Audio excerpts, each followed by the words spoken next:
Hi there, welcome to week 7 of class. This week we're kind of talking about the ideas of the importance of maintenance of your website along with building e-portfolios.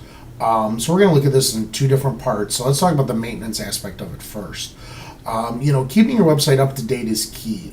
Posting information, because here's the thing: if a parent, outside source, whatever, is hitting your website on a regular basis and they're noticing that there's no updates, they're going to stop coming back. So it's the idea that you need to keep things up to date, make there a reason for people to come back. I think one of the other bigger problems with website 2 is link breakage. So if you're linking to outside sources, every so often make sure you're double checking those links. Make sure that they're still live, especially articles from newspapers, things like that. Occasionally a newspaper will archive a story. Sometimes it's still accessible, but the link changes, things like that. This week we also talk a little bit about site analytics.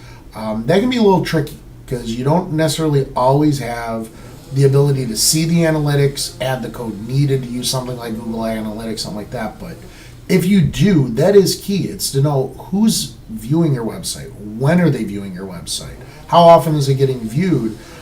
Just personal experience. One website that I do run is for a community festival. We get the big, and we check it all the time, the analytics to see when are people visiting, what pages are they visiting the most, things of that nature. But now, moving forward with the advent of more smartphones and people, using mobile devices to access websites over their traditional computer, it's actually driven us to say we need for next year either a mobile site or an app. Because the number one operating system that was hitting our website was iPhones, for iPhones and iPads. So we got to look at stuff like that. So that's where the analytics can help come in. So that's just a little bit of information there about the maintenance.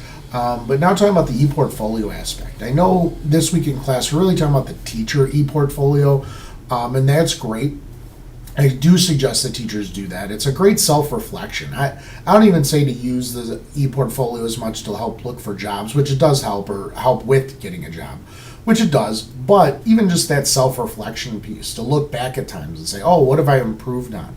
What have I done better? What have I done in the past? What do I need to improve on? And that's huge. I mean, self-reflection is the only way you're going to grow. In reality, because the thing is, if an administrator tells you you're doing something wrong or need to change, you might get a little resistant. But if you tell yourself, hey, I need to change, I need to try something, I need to do something a little different, that means so much more. But I do want to focus on the same idea of a teacher e-portfolio. Why not a student e-portfolio? The idea of the old paper portfolios that you build throughout the year, things like that, that's old school. It's a good idea, but how many kids are going to sit there and say, oh, I'm going to hold on to this, binder of material year after year? Some might, but not everybody. But we do an e-portfolio, like something with like live binders, or I'm a big use of Google Sites to build an online portfolio. That stays with the kid as long as they have that ID number. That's one thing schools are facing now, like with Google, is the idea of what do you do after a kid graduates or moves on. But something like LiveBinder, they'll always have access to it. That's huge, especially going into college or looking for a job if you're coming out of college, things of that nature.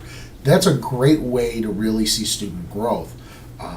We've known that for years, that portfolios is the great way, but it's the idea, instead of just focusing on 1 year, why not look at multiple years, things like that. So I really want you to kind of keep that in mind when looking at this week, is not just your teacher e-portfolio, but how can you use that e-portfolio in your classroom with your students. So we'll talk throughout the week. Talk to you later.